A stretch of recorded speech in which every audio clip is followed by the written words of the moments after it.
أعوذ بالله السميع العليم من الشيطان الرجيم. بسم الله الرحمن الرحيم. السلام عليكم ورحمة الله وبركاته.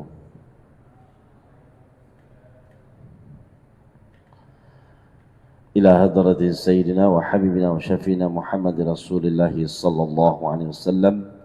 كرام الفاتحة.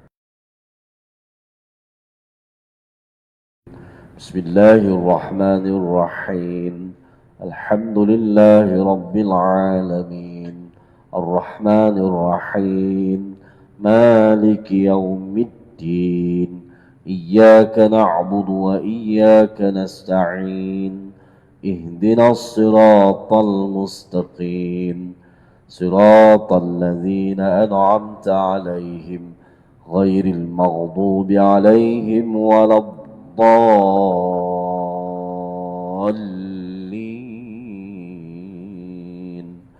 آمين. اللهم صل على سيدنا محمد وعلى آل سيدنا محمد. اللهم صل على سيدنا محمد وعلى آل سيدنا محمد. اللهم صل على سيدنا محمد وعلى آل سيدنا محمد. اللهم صل على سيدنا محمد وعلى آل سيدنا محمد.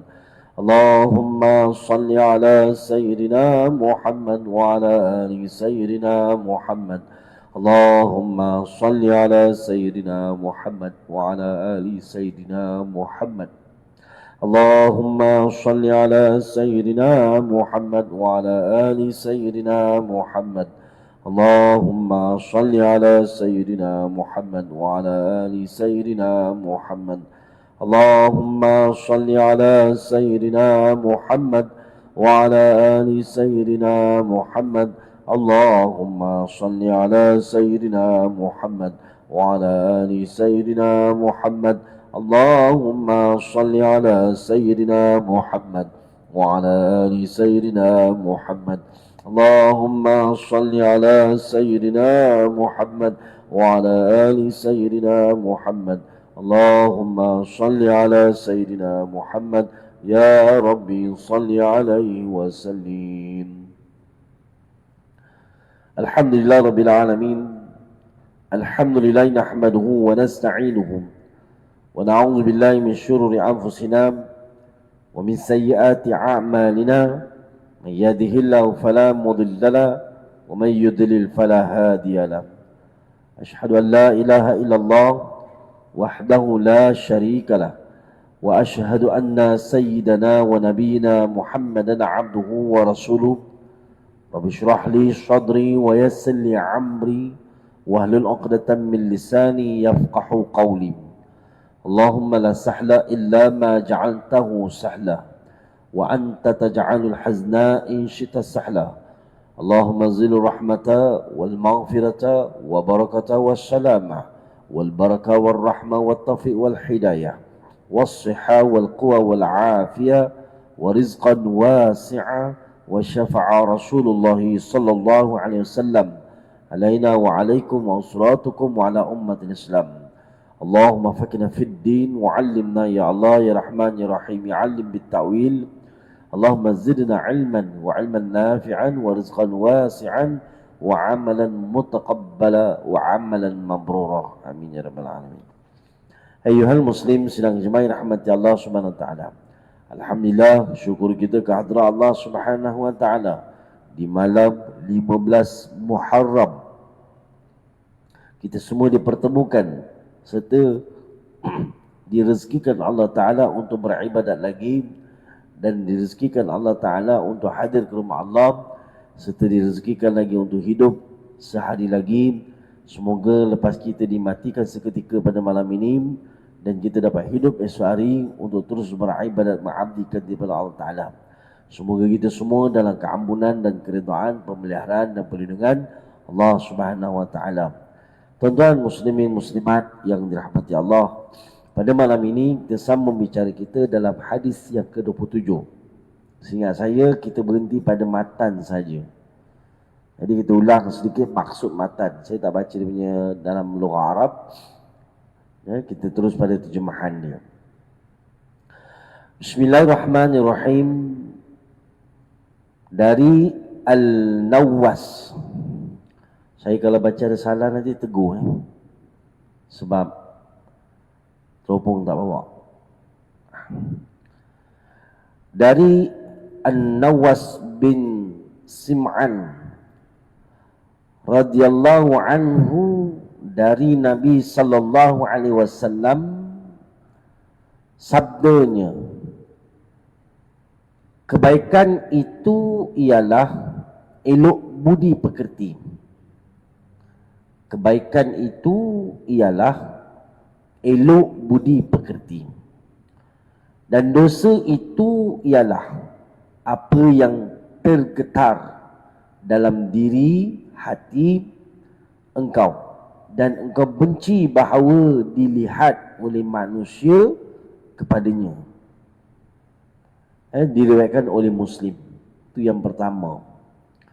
Kebaikan itu elok budi pekerti, nak buat dia tenang, tenteram. Tapi kalau kejahatan, dosa, jiwa ni akan jadi getar dan rasa benci untuk dilihat oleh manusia. Keburukan kita ni, kita tak nak orang tengok pun. Tapi kalau kebaikan, ada orang suka orang tengok. Cuba kalau dia buat kejahatan, suka tak orang tengok kejahatan dia? Sudah pasti, urufnya tidak.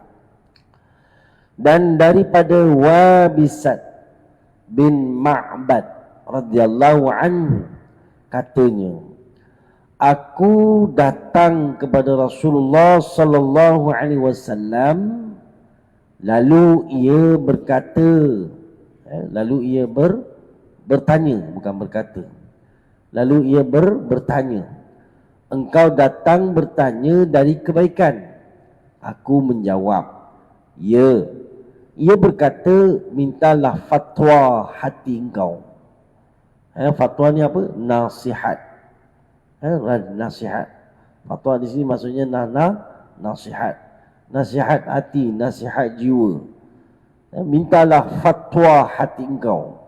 Kebaikan itu ialah apa yang mententeramkan diri engkau kepadanya dan mententeramkan juga kepada hatinya.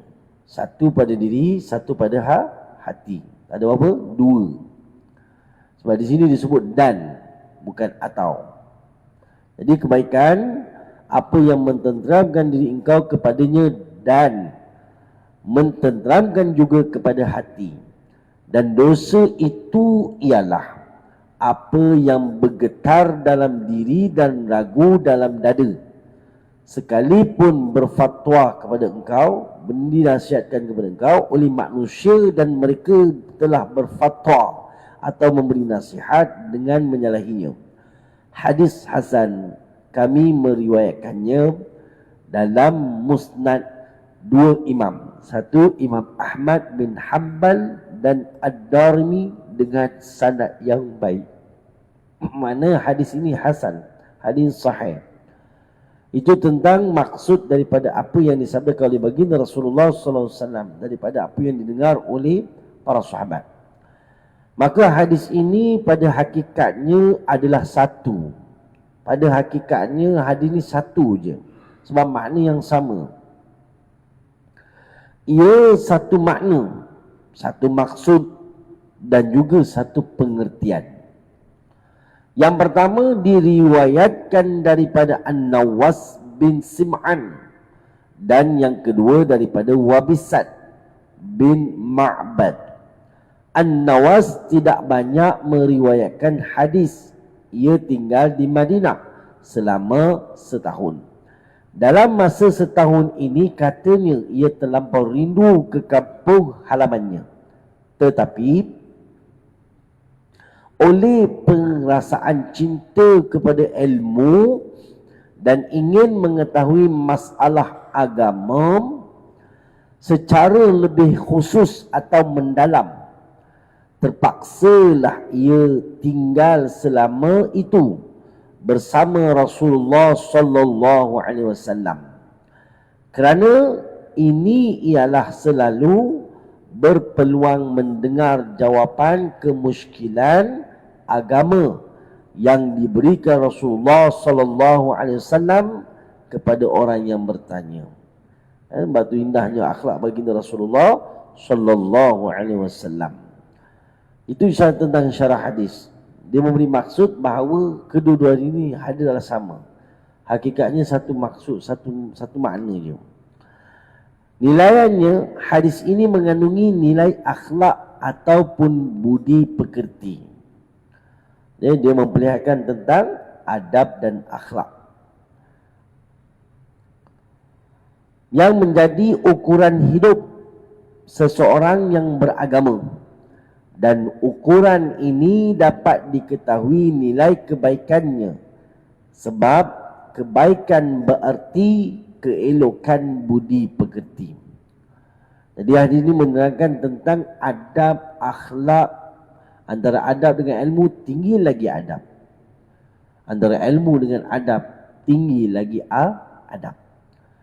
Kalau orang suruh beradab dan dia pun sudah pasti berilmu. Namun, sebagai ulama mengatakan, kalaulah dia itu berilmu tetapi tidak beradab, maka belum lagi dia dikata berilmu, tuan-tuan. Sebab tu ilmu pun ada ujian, tak ada ilmu pun ujian. Bukan nak tunjuk siapa hebat. Kalau akhlak yang baik pun ujian, akhlak sebaliknya pun ujian. Yang sangat dinilai atau dihitung oleh Allah Subhanahu wa taala pada hati seseorang hamba-Nya, apa yang diletakkan di situ. Keduanya adalah amal ibadah. Terus beramal ibadat, terus beradab, terus berakhlak. Kalau kita lihat contoh, kalau dulu anak-anak ni diajar bila lalu depan orang tua mestilah tundukkan badan, hormat, itu adab. Nak makan, jangan tengok lain-lain. Tapi hari ni sambil makan tengok handphone. Habis adab. Sambil makan, sambil bawa kereta tengok handphone. Siapa lebih bijak? Mana ada? Macam-macam bentuk cara. Tengah semayang, tengah khutbah pun dia tengok handphone. Tengah khutbah ni tengok handphone. Tengah khutbah dia berwhatsapp ataupun tengok iklan. Di situ adab dah habis dah. Adab dengan sesuatu perkara yang baik tadi, namun perlu dielakkan dan perlu diperbetulkan dan perlu ditegur untuk kebaikan ummah. Muslimin muslimah rahmati Allah SWT, yang paling merisaukan juga situasi hari ini. Sebab itu perlunya ilmu, bukan setakat berilmu tetapi dia faham untuk beramal sekaligus membawa kepada adab-adab yang betul. Kalau dia mengetahui tentang sesuatu pelajaran, dia tahu baca Quran, adabnya macam mana? Dia ambil wudu, nak pegang Quran dengan berwudu, nak tengok mushaf, nak tengok baca dengan suara yang sederhana sekira-kiranya telinga dia saja dengar. Kalau dia berada dalam masjid, tidak perlu dia baca sekuat-kuatnya sehingga mengganggu orang lain beribadat. Itu adab. Baca dengan membuka lembaran itu dengan mulakan dengan kalimah Allah. Bila tutup, tutup dengan ayat yang sempurna, bukan ikut suka hati dia nak tutup, suka hati dia nak wakaf. Itu adab. Bila ketika kita sedang baca Quran, orang lain hendaklah diam. Itu dia. Sebab itu perintah Allah. Itu adab. Muslimin muslimah rahmati Allah SWT. Sebab itu hadis ini mengandungi nilai akhlak atau budi pekerti yang menjadi ukuran hidup seseorang yang beragama. Dari ukuran ini dapat diketahui nilai kebaikan, sebab kebaikan berarti keelokan budi pekerti. Yang pertama kita lihat perkara-perkara kebaikan dan dosa. Yang pertama, kebaikan itu elok budi pekerti. Pada hadis tersebut Rasulullah sallallahu alaihi wasallam menerangkan secara ringkas apa yang dinamakan keelokan albir dan kesalahan ataupun dosa. Al-itsm. Kebaikan itu ialah elok atau bagus. Itu kebaikan. Elok ataupun bagus. Budi pekerti atau tata tertib yang sopan. Nak tengok televisyen ke nak tidur? Kalau nak tidur, masuk bilik. Nampak? Itu adab. Ni nak tengok televisyen, depan televisyen dia tidur. Dah tidur ke kan, siapa yang kena angkat? Dah pastinya bapak dia yang kena angkat. Takkan mak nak angkat. Nampak tak? Sebab tu memudahkan. Sebelum tidur, pergi basuh kaki. Kalau dah makan, pergi komo-komo. Bersihkan mulut dulu. Supaya serangga tidak datang menyinggah ketika tidur. Dan supaya tidak mendatangkan kemudaratan pada dia. Angkat wuduk. Walaupun dia basuh sekali pun, silakan, angkat je wuduk. Basuh sekali itu yang wajibnya. Yang sunatnya 2-3. Tapi kalau ikut sunnah, lagi afdal, lagi baik. Tak perlu pakai banyak pun. Yang penting ratakan seluruh anggota badan. Itu yang penting. Itu orang faham tu. Kemudian nak tidur, adabnya lagi apa? Lambung kanan. Tidur lambung kanan ke kiri? Lambung kiri. Kanan sini, kiri. Kanan. Silap. Lambung kanan. Sebab kalau kita tidur lambung kiri, dia akan mengempak jantung. Satu lagi, tidak menepati pada sunnah. Sebab tu kalau orang masuk dalam kubur, baik lelaki, baik perempuan, dia tidur lambung mana? Lambung kanan. Dalam kubur pun dah diajar, masuk tidur lambung kanan. Habis kau terbalik macam mana? Kau terbalik, nak kali semula. Dia tak ada, yang penting dia menghadap kiblat. Yang penting mayat tu tadi menghadap kiblat. Cuma kalau dia terlentang, yang tu kena gali semula. Kalau dia terlentang, dia kena gali semula. Tapi kalau dia dah menghadap kiblat, tak apa. Cuma perbuatan itu tidak menepati pada sunnahnya. Tuan-tuan muslimin muslimah rahmati Allah subhanahu wa ta'ala. Itu dalam bab tidur. Tidur saja.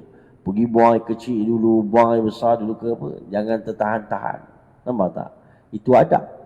Adab masuk tandas. Masuk dengan kaki kiri, keluar dengan kaki kanan. Sambil tutup kepala bila masuk tandas.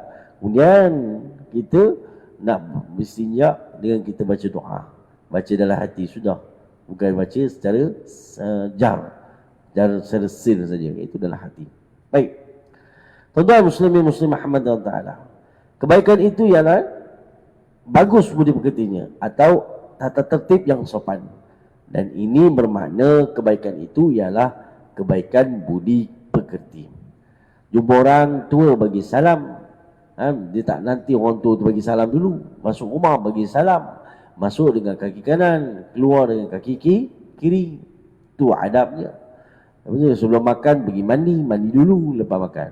Kalau makan ambil tangan kanan, bukan tangan kiri. Melainkan kalau tak ada tangan kanan, pakailah tangan kiri bagi orang situasi kes-kes tertentu.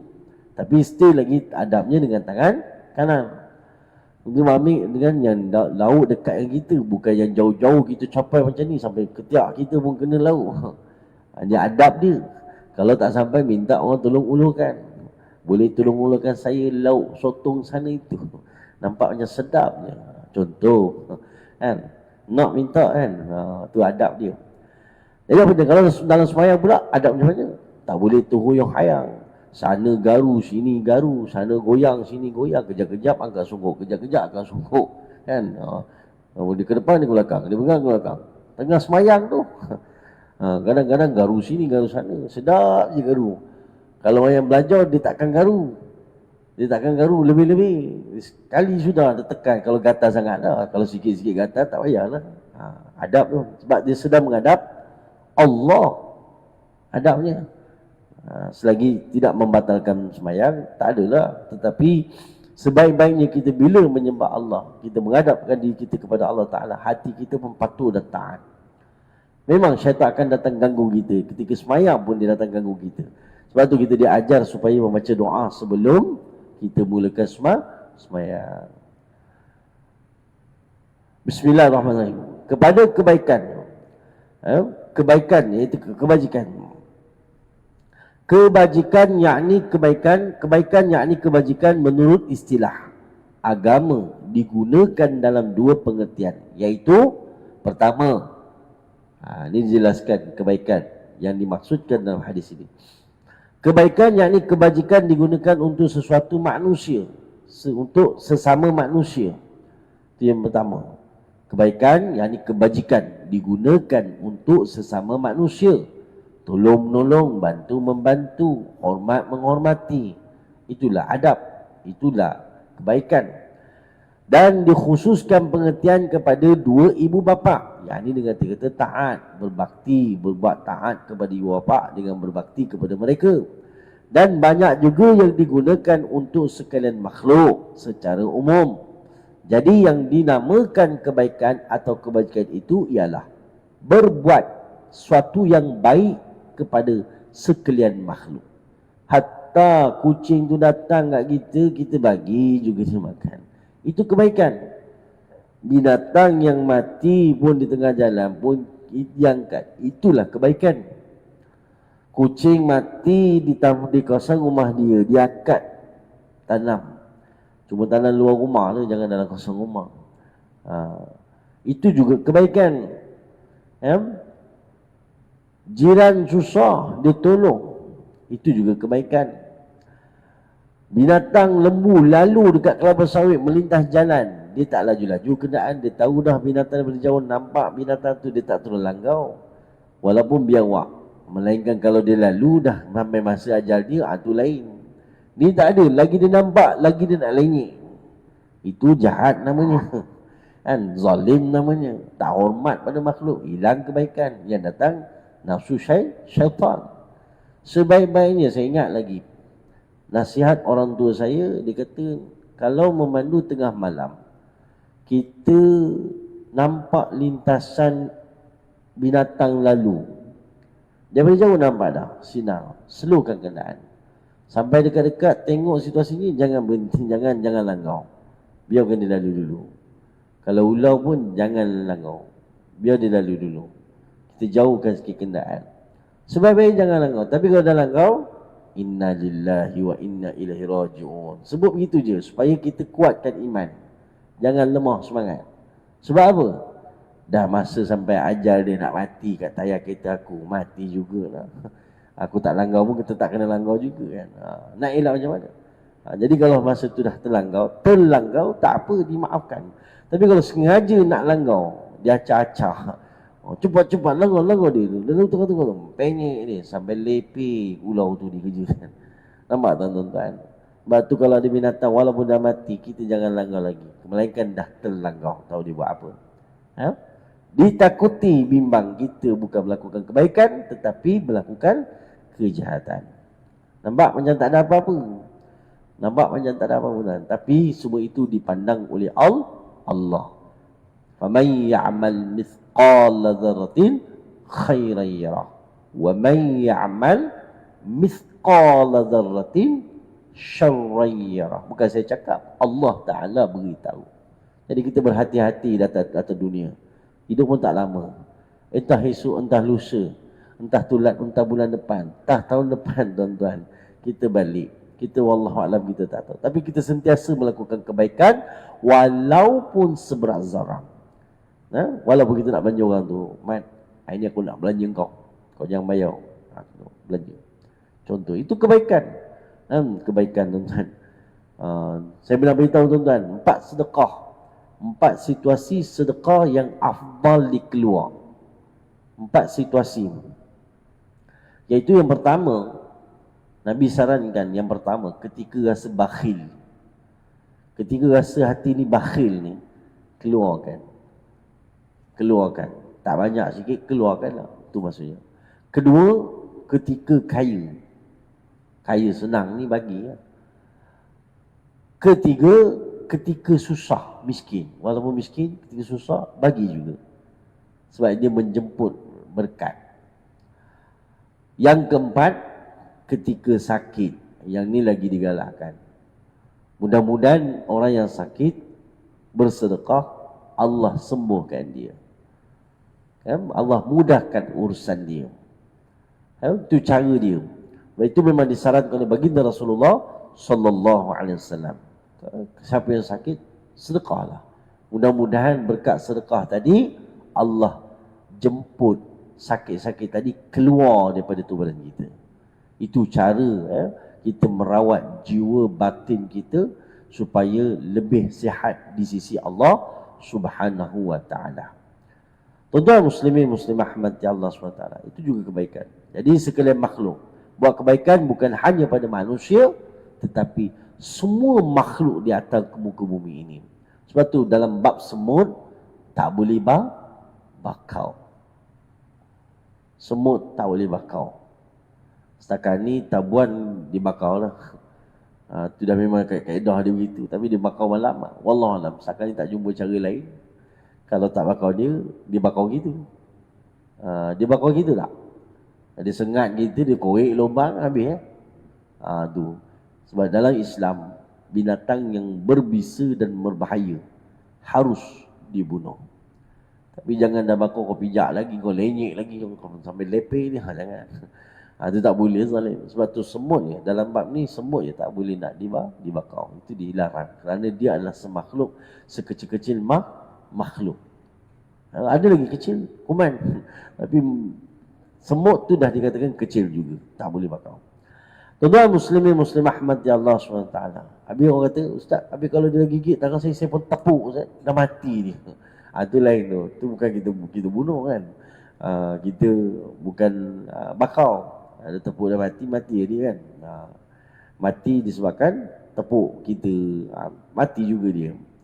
Yang kedua tuan-tuan. Yang kedua ni kebaikan. Yang tadi kebajikan. Kebaikan digunakan untuk sesama manusia dan seluruh makhluk. Kedua, keelokan, yakni kebajikan dalam arti kata melaksanakan segala amal taat, sama ada pada zahirnya maupun yang batinnya, sejajar, sehaluan, seiring dan sesuai dengan petunjuk Al-Quran. Iaitu pertama, taat pada zahir ialah membelanjakan harta menurut yang diredai Allah, mendirikan sembahyang, mengeluarkan zakat, menyempurnakan janji, kesabaran menghadapi segala dugaan seperti kesakitan dan kesusahan. Jadi semua itu ada kebaikan dan kebajikan. Macam sahabat baginda Rasulullah sallallahu alaihi wasallam, untung dia pada semua keadaan. Dia tak rugi. Tuan-tuan nak untung ke nak rugi? Saya tanya dululah. Nak untung tak? Tak nak rugi. Kalau nak untung, belajarlah dengan dua sifat ni. Dan cuba beramal dengan dua sifat ini dalam kehidupan sehari-hari. Itulah sahabat baginda Rasulullah sallallahu alaihi wasallam, dia untung semua keadaan. Rugi tak ada. Apa yang dikisahkan? Nabi kata, Nabi sallallahu alaihi wasallam bersabda, sesungguhnya bila dia dapat nikmat, dia syukur. Syukur. Allah Ta'ala beritahu dalam Quran, siapa syukur, aku tambahkan lagi nikmatku kepadanya. Itu syukur. Bagaimana pula cara bersyukur? Orang yang bersyukur dengan tangannya, maka tangan itu digunakan untuk tolong-menolong, bantu-bantu mengeratkan silaturahim, meringankan tangan untuk angkat benda-benda yang menghalang lalu lintas, yang mengotorkan bumi Allah Ta'ala ni dibersihkan. Itu dengan kuasa, dengan tangannya ada, kuasa yang ada kat tangan dia, dia mencegah kemungkaran. Itu dia taat. Jadi bila dapat nikmat, dia syukur. Dapat duit, dia syukur. Dapat rezeki makan, dia syukur. Dia syukur saja. Dapat nikmat, syukur. Kecil ke besar ke, alah, RM100 apa barang boleh beli dia. RM100 dapat pun mengeluh. Kan? Apa yang ada, ambil je. Sebab yang memberi rezeki adalah Allah, bukan makhluk. Makhluk ni hanya membawa tukang sampaikan je, tuan-tuan. Kalau kita syukur yang ni, Allah tambah lagi yang lain. Itu janji dia, pasti. Bukan omong-omong kosong, bukan cakap kosong. Quran berbicara. A'udzu billahi minasyaitonir rajim. wa iz ta'azzana rabbukum la in syakartum la azidannakum wa la in kafartum inna azabi la syadid. Allah Ta'ala beritahu orang yang bersyukur, berterima kasih kepada Allah, Allah tambahkan lagi. Bentuk Allah nak tambah itu terpulang kepada kehendak dia, bukan kehendak kita. Dalam bentuk apa nak pergi? Jarang kita dengar orang ni sakit. Sebab apa? Sebab tadi dia mensyukuri nikmat Allah dengan menjaga kesihatan, dengan jaga perbuatan, tingkah laku, perangai dan sebagainya. Wallahu a'lam.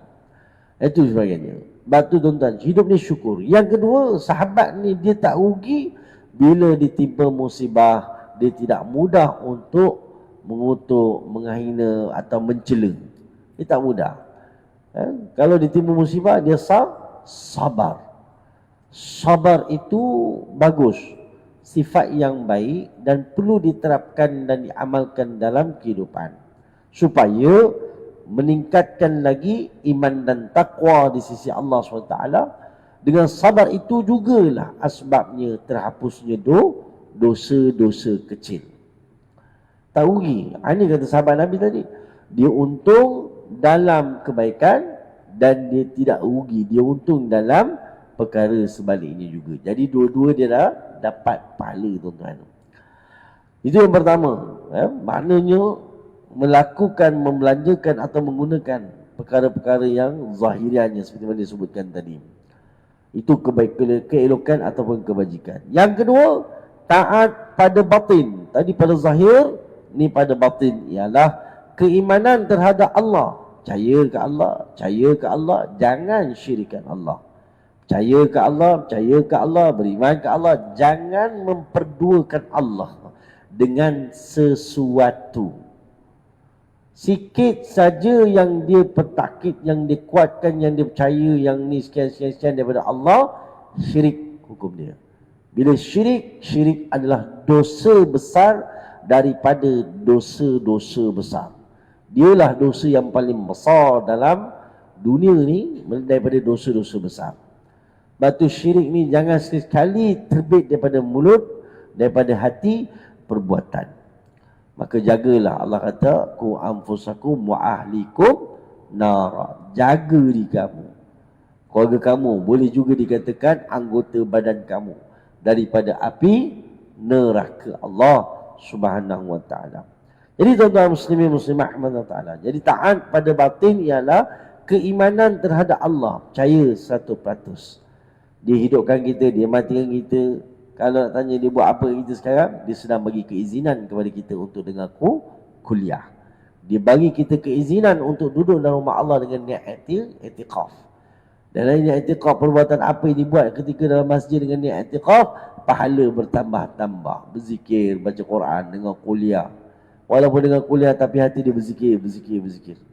Dia sebut nama Allah, dia puji nama Allah. Sambil berlalu tuan-tuan, pun dapat pahala yang memberikan kebaikan hidup di dunia maupun di akhirat.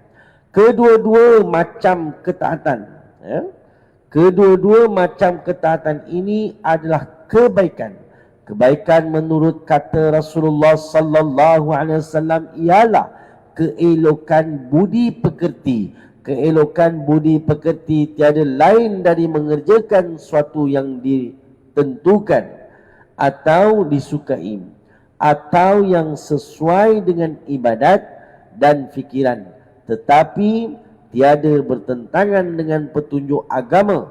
Ibnu Umar berkata, al-birru syai'un hayyinun wajhu talaqun wa kalamun layyinun. Kebaikan itu mudah, maka ke muka. Kebaikan itu mudah, muka yang berseri-seri, muka yang berseri-seri, dan kalam yang lemah lembut. Itu dikatakan tadi tentang ketaatan, kebaikan yang dibuat, atau yang sesuai dengan ibadat dan fikiran, tetapi tiada bertentangan dengan petunjuk agama. Ibnu Umar berkata, kebaikan itu mudah, muka yang berseri-seri, dan kalam yang lemah lembut. Nak tengok benda baik ada kat seorang, banyak kebaikannya, tengok pada kalamnya, tengok pada wajahnya. Wajahnya tenang, dia buat walaupun biasa-biasa muka dia, tapi nak kebaikan itu ada pada dia. Dia ada aura. Aura dia tuan-tuan.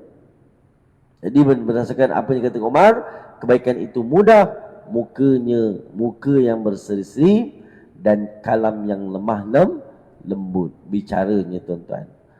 Tuan-tuan muslimin muslimat yang dirahmati Allah Subhanahu wa taala. Itu perkara pertama yang disebutkan. Kebaikan itu adalah elok budi pekerti. Nak tahu elok tak elok dia punya akhlak adab, tengoklah perangainya dulu. Budi pekertinya macam mana. Kalau jumpa orang bagi salam, jumpa orang dewasa bagi salam dulu, dia ulurkan tangan nak salam hormat orang tu, mana itu ada adabnya. Nah, kalau kata dia berada dengan kelompok yang ramai, dia bicara apa yang perlu. Lebih daripada itu, dia akan tegur dan nasihat. Itu adab dia. Supaya tidak mengebak fitnah. Kerana fitnah itu lebih besar daripada dosa.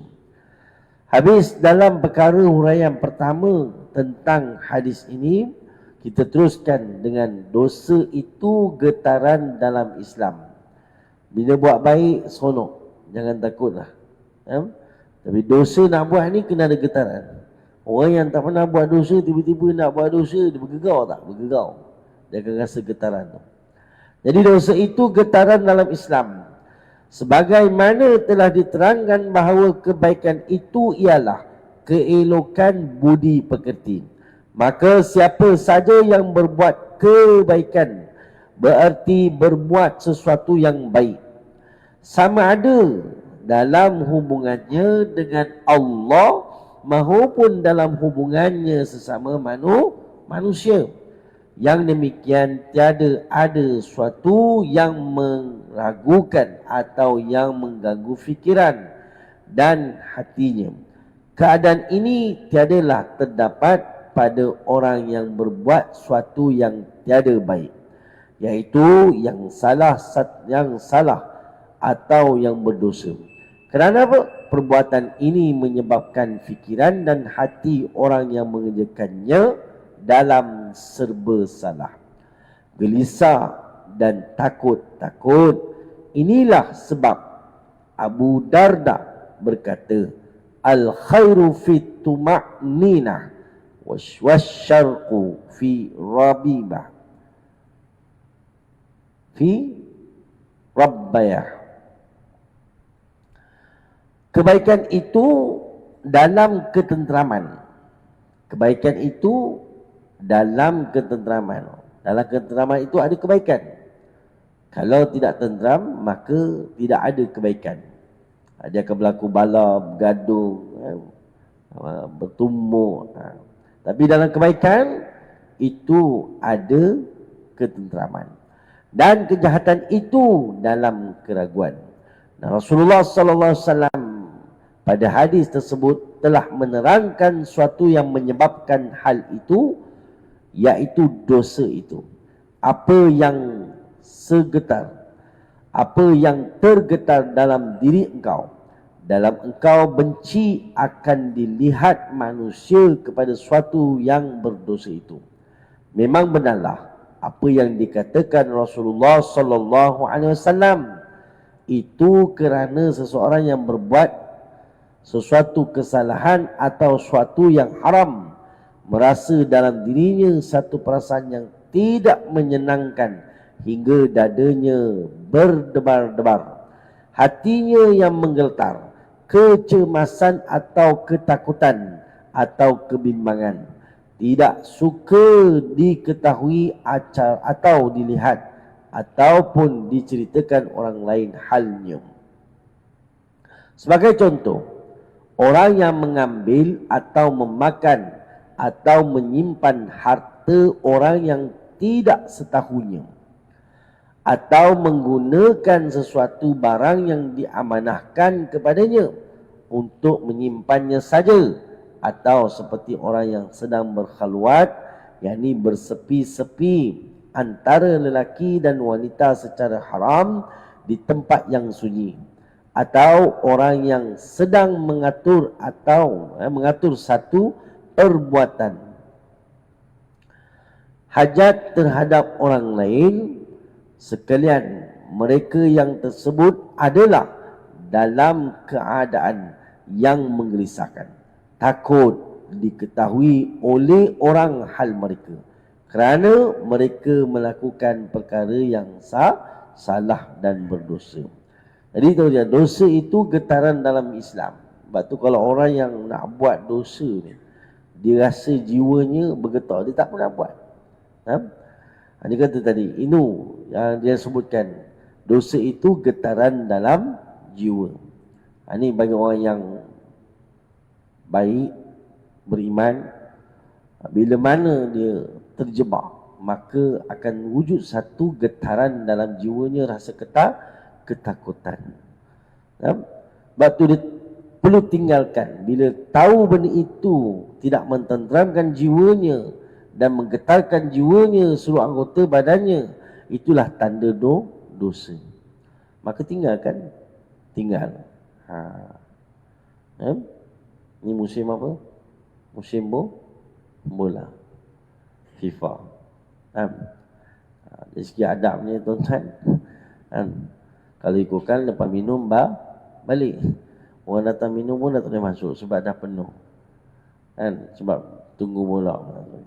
Orang menjaga ni kata, aku nak menjaga, bukan nak bagi orang tengok bola.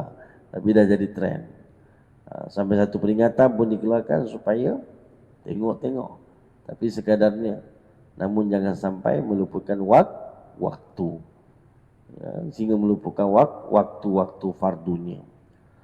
Maka hilanglah di antara, tercabutlah imannya, tanggal imannya, dia kerana hanyut dengan keduniaan semata-mata.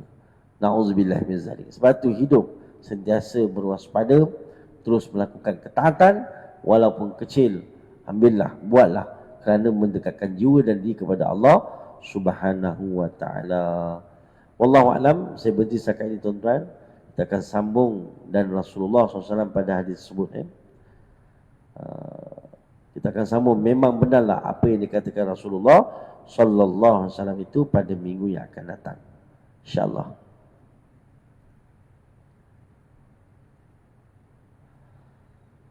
Jam ni dia cepat cepat kan lambat? Oh, cepat. Saya takut sebab ada sembahyang mengajar, dicepatkan 10 minit. Jadi masa saya berhenti tu, orang belum azan. Dia kata, Ustaz berhenti awal. Jadi saya tengok jam situ. Sama juga konsep dia. Baik, kita sambung minggu depan tuan-tuan, insya-Allah. Cuma kesimpulannya daripada bicara kita pada malam ini, kebaikan walaupun seberat zarah, walaupun sekecilnya, dengan makhluk buatlah kebaikan. Jangan berkira. Dan dosa, kalau nak melakukan dosa ni, pasti jiwa ni akan rasa bergetar. Tapi kalau tidak ada rasa getar, maka takut kita bimbang. Dia dibenarkan Allah Ta'ala untuk kita buat, tetapi dia jadi perkara dosa untuk kita dibawa sampai akhirnya. Na'udzubillah min zalik. Sebab tu setiap pekerjaan kita mulakan dengan nama Allah. Bismillahirrahmanirrahim. Supaya jauh daripada perkara-perkara yang haram. Mana ada orang buat benda jahat nak bismillah tu kan? Ada. Main nombor judi, beli nombor judi, beli nombor ekor, bismillah, mudah-mudahan kena. Tak ada. Orang buat kerja jahat, nak merompak, tak ada mula bismillah. Malam ni kita nak merompak rumah orang ni, kita berkumpul kat masing-masing tempat, kita baca doa selamat dulu. Supaya boleh pergi selamat, pergi balik selamat. Boleh pun tak nampak. Tak ada. Jadi benda baik, mulakan dengan nama Allah, nampaklah kita ikut sunnah Rasulullah sallallahu alaihi wasallam. Sudah pastinya berlawanan sebaliknya, orang tidak akan membacanya dengan nama Allah, bahkan sentiasa buat kejahatan. Walaupun dia mampu melakukannya, dia boleh buatnya, itulah ujian Allah Ta'ala padanya, sama ada dia berkehendak untuk melakukan, terus melakukan, ataupun sebaliknya. Kalau dia sedar akan perbuatannya, dia akan berpatah balik, beriman kepada Allah dengan sebenar-benarnya. Bila cukup sempurna imannya, tidak akan melakukan pencurian atau kejahatan walaupun seberat zarrah. Wallahu a'lam. Aqulu qouli hadza wa astaghfirullahi li wa lakum Wassalamualaikum warahmatullahi wabarakatuh. Astaghfirullah Rabbal baraya, astaghfirullah minal khataya, astaghfirullah Rabbal baraya, astaghfirullah minal khataya. Astaghfirullah, astaghfirullah, astaghfirullah, astaghfirullah. Na'udzubillahi samil alim minasyaitonir rajim. Bismillahirrahmanirrahim. Alhamdulillah rabbil alamin, wassalatu wassalamu ala asyrafil anbiya'i wal mursalin sayyidina wa maulana Muhammadin nabil ummi wa ala alihi wa sahbihi ajma'in. Allahumma fakina fid din wa 'allimna ya Allah ya Rahman ya Rahim ya 'allim bit ta'wil. Allahumma zidna 'ilman wa 'ilman nafi'an wa rizqan wasi'an wa 'amalan mutaqabbala wa 'amalan mabrura. Rabbana atina fid dunya hasanah wa fil akhirati hasanah wa qina adzaban nar. Walhamdulillahi rabbil alamin. Taqabbalallahu minkum. Sekian. Assalamualaikum warahmatullahi wabarakatuh.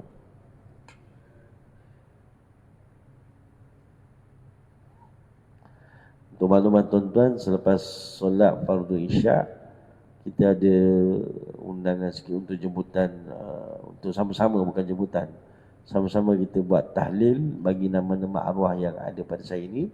Selepas seusai kita solat fardu isyak selesai, sambil wirid tu kita akan terus masuk pada tahlil insya-Allah.